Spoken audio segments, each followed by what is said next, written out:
tuni galiin an isin nagalchaa jirtu amma sodaa akkas taate Arafaatiin beekan already waan qabattu dhabdee waan san bootee akkas taate malee namni itti balleesse hin jiru amma kaleessa waan beekuu qabdan hundi namaa hin hubata wanni isin sodaatti yoo bakka sanii buqqa'e dalagaa biraan argadhu bakka jiru sanitti immoo galii galchaa hin jiru isheen garuu naa kafalaa jirti keessi kiyyammoo nagana argataa hin jiru galiin gahaan isiidhaa galaa hin jiru yookaaniif akka isin barbaaddu sanitti galiin garaa fi hin jiru natti haa dubbatu baattu malee keessi kiyya nagaa hanan qabu kanaafuu waan jedhu mucayyoon tun baastee dubbatti malee Mariam namiite Mariam akkas na goote hin jenne wanni an guddaan aare warroonni Mariam akkas gooteeni akkana rakkisteeni akkana cunqursiteeni jedhan suni rakkusan tunaa galuu dide ifa naa bahuu dide mucayyoon tun ofirraa baatee erga akkana baastee dubbatti Mariam Fatiqiyya Lemaan dubbanne afaan qabanii maan dubbanne. Uska miidhaa miti.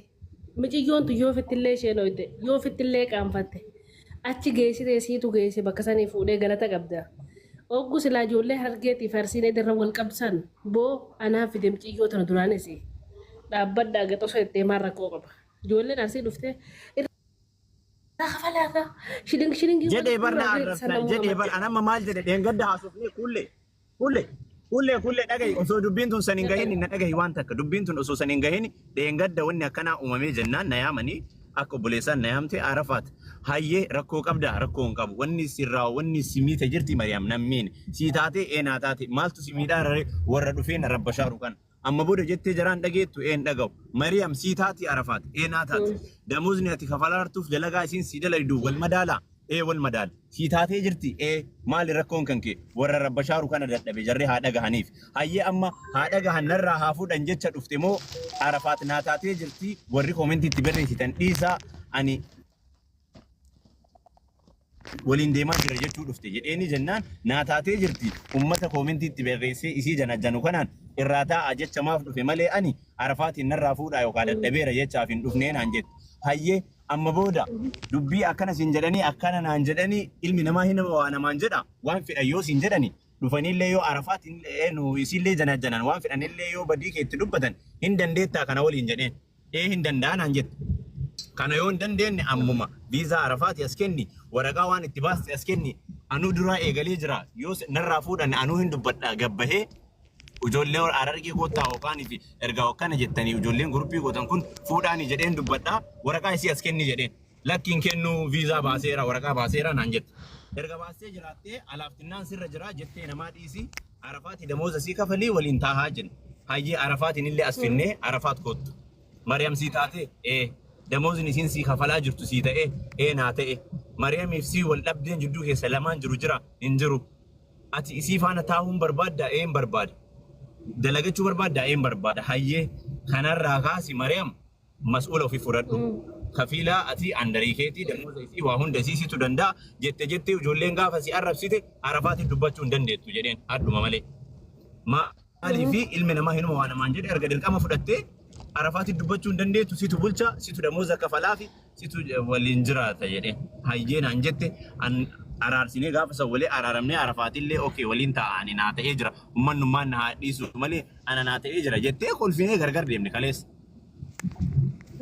Gadda jecha kaleessa mana bananii dhufanii waan didiqqoo tana fidanii sii galee mana bananii yoo siin jedhu nama 405tu jira.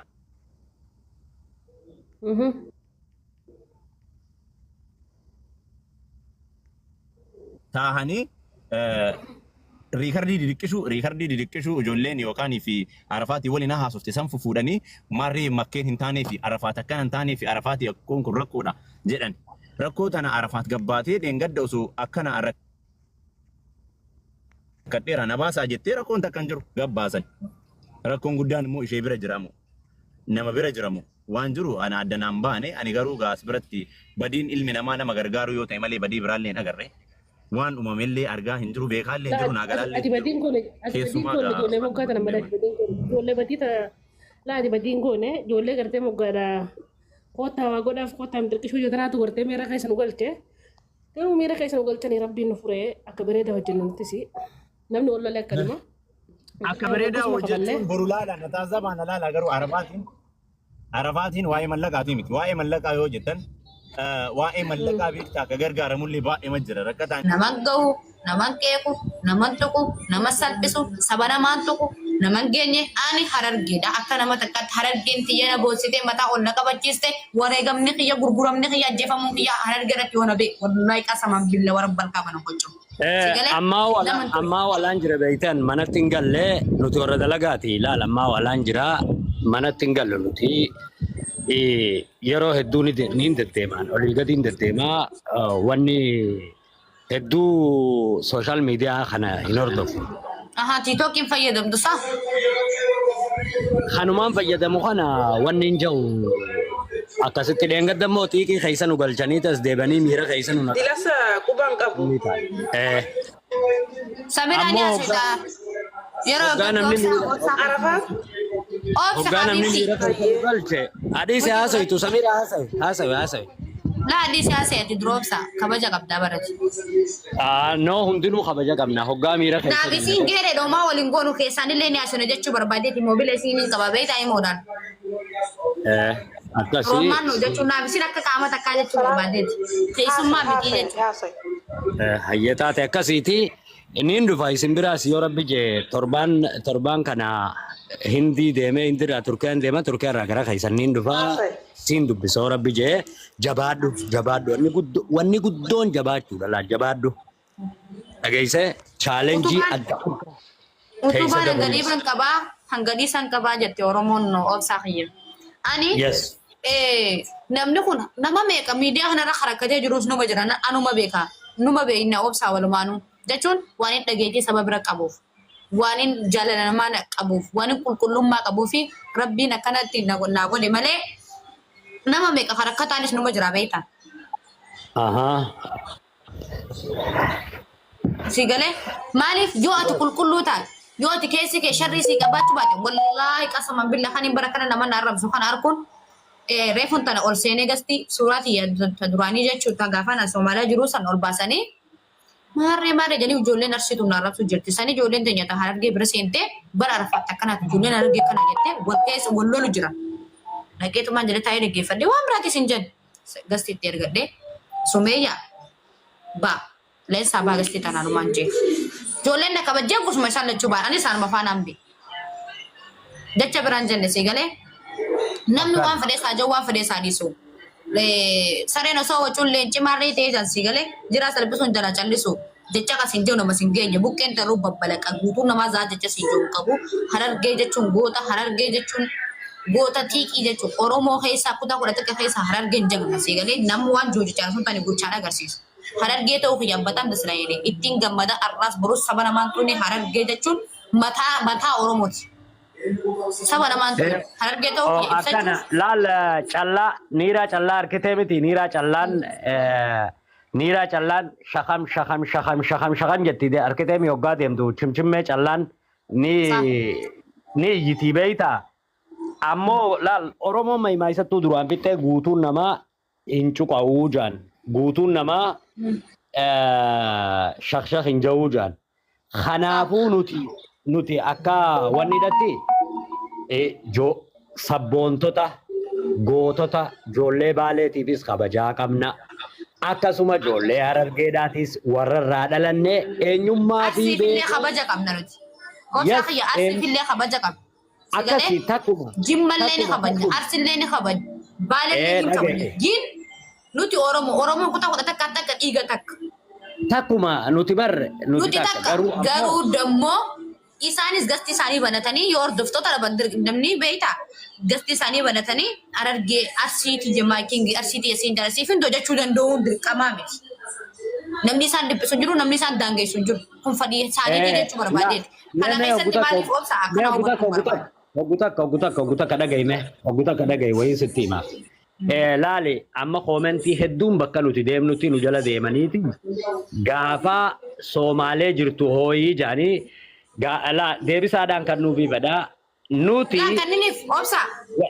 nuti warra miidiyaadhaatii miti dhagaye nuti warra miidiyaadhaatii miti hoggaa rakkoo ijoollee teenyaa harkinetti hoggaa wanni taanetti abbuma fedhe taanaan Oromoo taanaan nuti akka harkinetti harki keenya diriiruurraa hudduu duubatti hin deebinu Arafaat intala Oromooti Oromoodha Eessa dhalatte Harargeedha kabajamuudha qabdi kabajaa guddoodhaatu isiidhaan mala. Keessattuu akka shamarranitti shamarran feetu Arsii ta'i, feetu Baale ta'i, feetu Shawaa ta'i, feetu Wallagga ta'i shamarran kabajaadha qabdi. Ammoo shamarran Oromoodhaa ta'e ifiif kabajaa ifirraa fuutee wanni taate suni kabajaan qabdi. Kana bira kutee ammoo yoo bocola taatee ati kararraan daddaabbadeette we don't care.